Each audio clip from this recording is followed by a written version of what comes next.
everybody, Josh Sigurdson of World Alternative Media here, and we are joined by George Webb. George, can you introduce yourself to the audience if they happen to have somehow missed your work over the last years? Well, I'm a YouTube journalist, and I've done about 850 videos over the last 240 days. So I'm a, move it, shake it up journalist. I go to the places where news is made.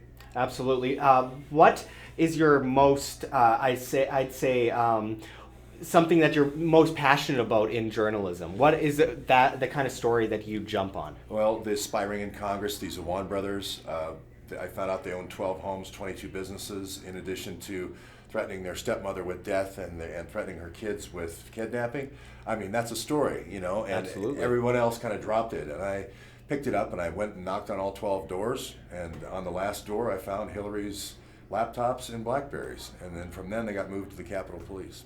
Wow. So that's probably the biggest story that hasn't come out yet. But Wow. Well, no, that's incredible. And, it's so interesting talking to so many incredible journalists and reporters here at the Red Pill Expo in Montana. There are so many people that have these incredible backgrounds. And I'd like to ask you a bit about Seth Rich, actually, Sure. because this is something that you've been focusing on. Now, as the media goes Russia to just to the point of exhaust on a daily basis, I found that it's quite obvious that the Seth Rich story debunks the entire thing and gives more reason to be investigated than any of this nonsense based on I guess you could call it a fake news, mainstream media, hack job, fake story. So can you go into Seth Rich and what you Sure. found? Well, like you said, it's either a hack or it's a leak.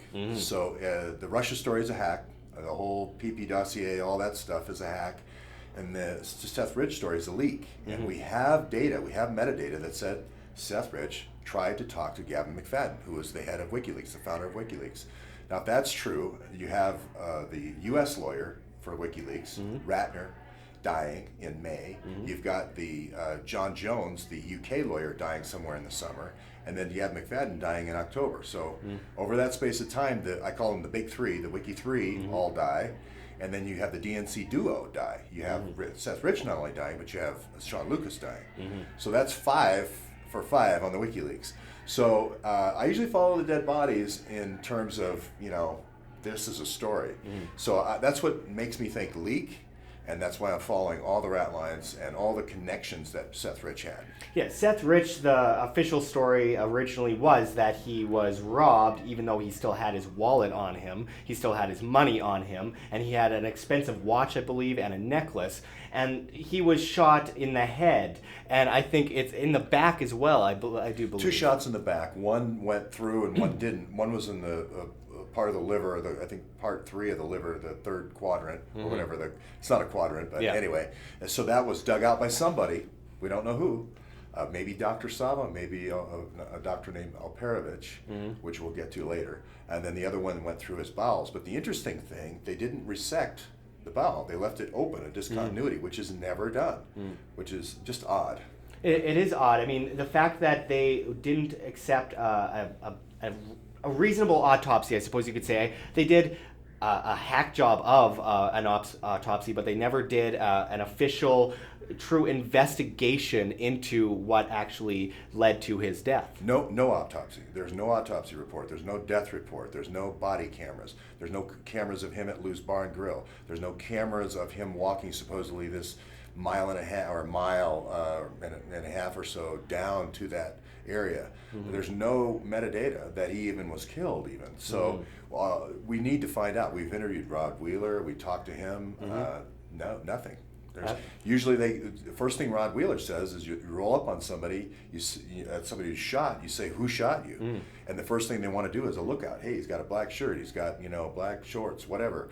That's called a lookout. No lookout was ever called. No description of who shot him. Normally you say, hey, it was a big, tall guy with a short haircut, looked like George. You want to put that out as soon as possible. Didn't happen. And all that they really have is this phone call that he was on right before he died, where he was talking to a friend, and you could hear people talking in the background, and he said that it's okay, and he hung up, and next thing you know, he's dead. Yeah. And following his death, there was an obvious cover-up. I mean, this is something that journalists are told not to make assumptions, but it can only get to a certain level before someone says, okay, this is obvious fact. The Earth is round. This is a cover-up. And I think that it's interesting that following his death, there was a lot of noise from WikiLeaks. Initially, Julian Assange said, well, there's something to this, but he didn't actually name him. But he said, I don't name my sources. And then going forward, there was an investigation by a private investigator that was hired by Rich's family. And then it turns out that this guy was told to stop the investigation. Can you go into that a bit? Well, that's Rod Wheeler. He used to be on the D.C. Police Department. As a matter of fact, he went through rookie school with Chief Lanier, who was the police chief at the time, who left about 6 weeks after the Seth Rich murder. She went to the convention with Hillary and kind of partied with Hillary and then moved on. So that he is the investigator, and he knows the D.C. Police Department very well. He has a lot of friends on the department, and he has come up with nothing. I mean, really nothing, and they've not really cooperated with him at all. No, it's incredible, and I've heard some theories. It's hard to sift through all the facts versus the theories, because there's always those websites that come out and jump to the gun and say something that isn't true. And we've seen that with a few of the cases with the Seth Rich story. But I mean, also the family got phone calls. They got phone calls that they should cut this out. I believe there was theories regarding Donna Brazil being involved in this. Can you go into that? Sure. So I think Donna Brazil gets brought in as kind of a human shield sometimes when the Clintons get in trouble. You know, I think that's just terrible that she's brought into this.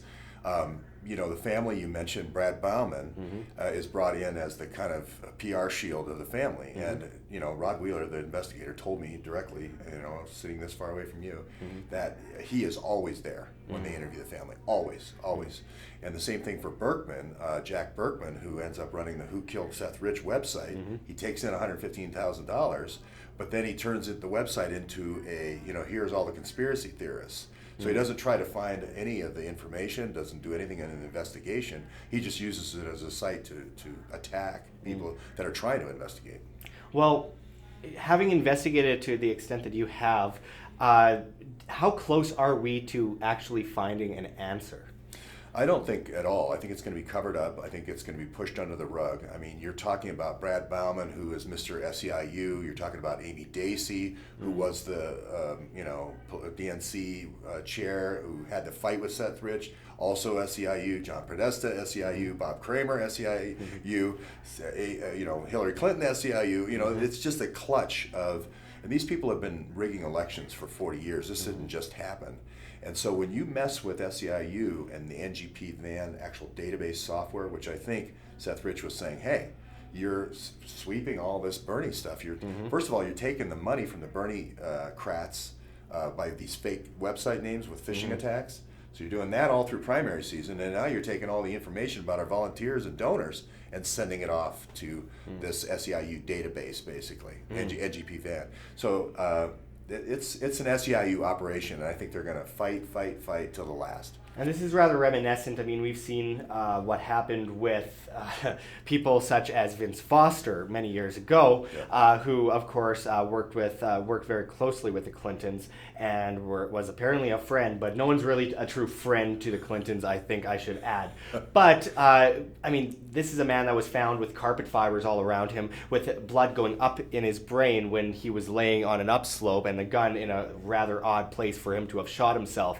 And meanwhile, his file cabinets are broken into, and it's just, this continues and continues. I mean, there's a lot of fake stories about the Clinton body count because, of course, those are always going to get mixed in with the real ones. It's a good way to discredit those of us that actually try and strive for this kind of truth.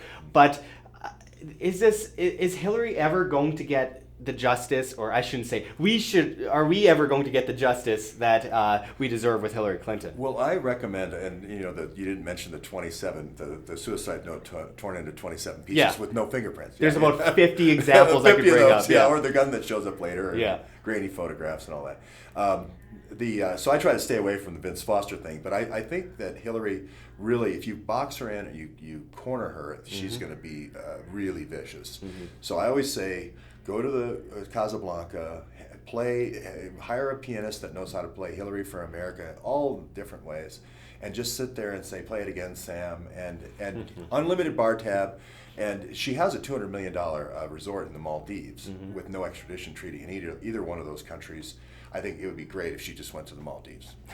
I think it would be great if she went to prison personally, but any way to get her into the woods and away from us is a good thing. Just a horrendous It's a start, anyway. It's a good start. It's a good start.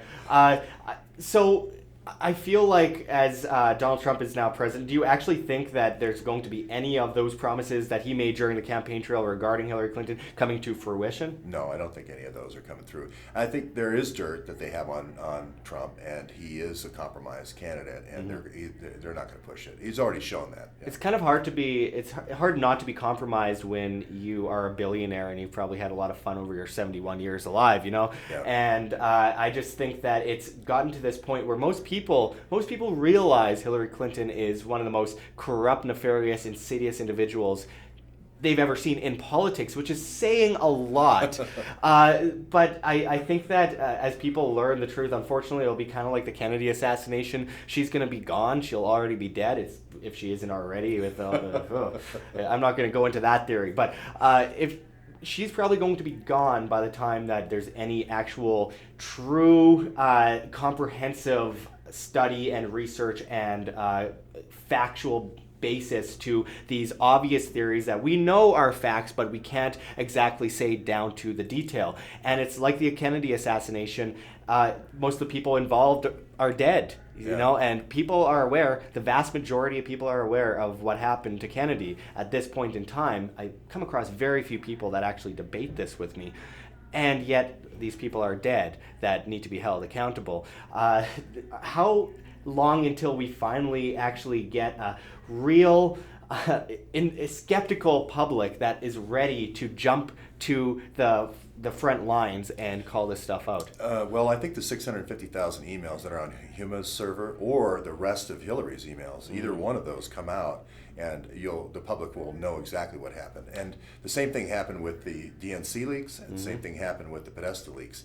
And all these conspiracy theories, you know, I remember when they were talking about the Grove, Bohemian Grove, Bohemian Grove, and that was a big conspiracy theory. And then we saw, Colin Powell saying, "Are you going to the Grove this year?" And he's almost like got a quota where he has to recruit people, you know. And it's real. It's hard to believe, but it's true. And I think that'll be the great thing that'll happen. I've said is just publish the metadata for the 650,000, to, from, regarding, and the date.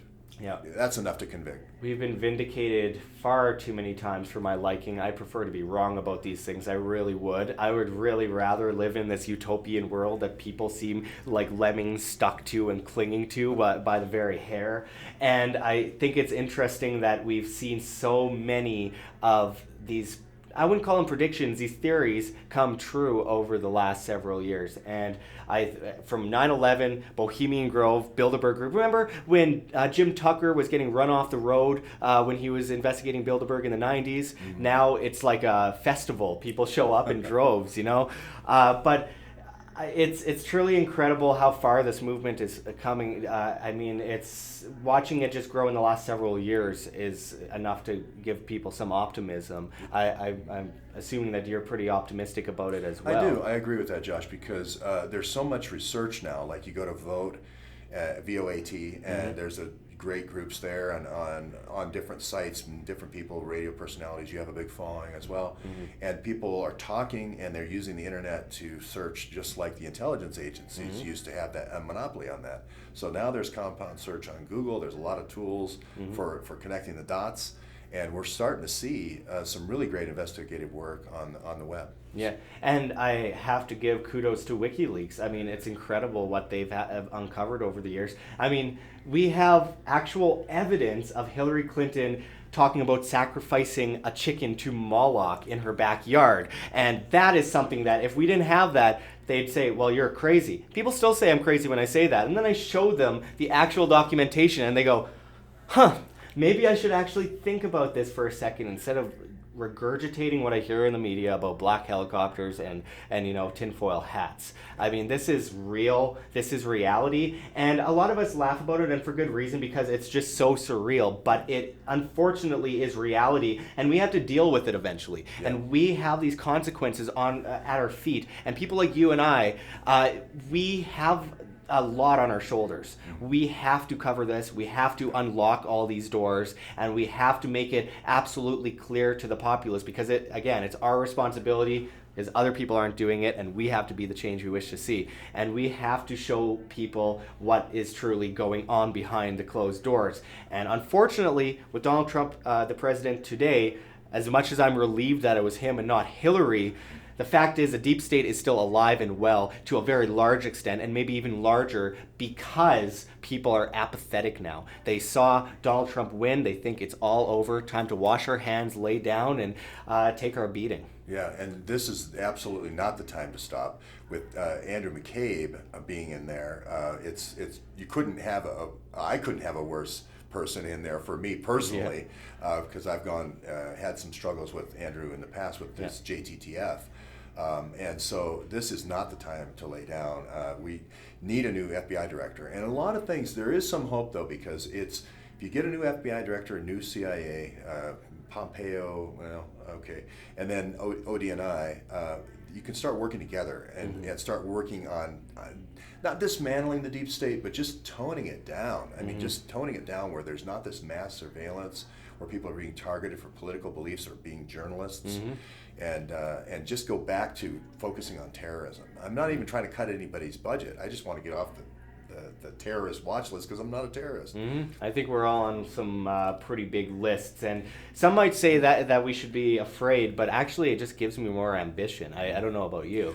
Well, your show, your news channel out of Canada and Western Canada, and it's a worldwide thing. It's Wham, everybody goes Wham, Josh, and Wham, Yeah. So it just shows even a young person such as yourself coming into this business just makes a huge splash. You made a huge splash here at Red Pill, and along with the Molly with Infowars, and that just shows you that the impact of every individual out there, every thinking individual, can make a huge difference, like you have. And I've been impressed. It's all about being the change you wish to see. I appreciate that, and it's all about just continuously digging and never giving up, because this is a lifelong sentence to us. And it's not, it sounds bad when I put it that way, but it is a prison sentence, because I know you and I can't pull ourselves out of this movement. We're in it for the long haul, and until we shut our eyes for the last time, we're going to be doing this. We took the red pill. Absolutely. Well, on that note, thank you very much for talking with us. And can you give our viewers just one last plug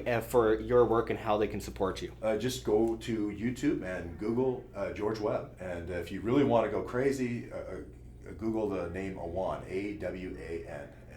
Excellent. Okay. Well, thank you very much. Thanks, Josh. Do you like what you see here at Wham? Well, make sure to check the links below. GoFundMe, Patreon. We can't do it without you. Any donation is very much appreciated, especially as we are so vastly demonetized and censored by YouTube.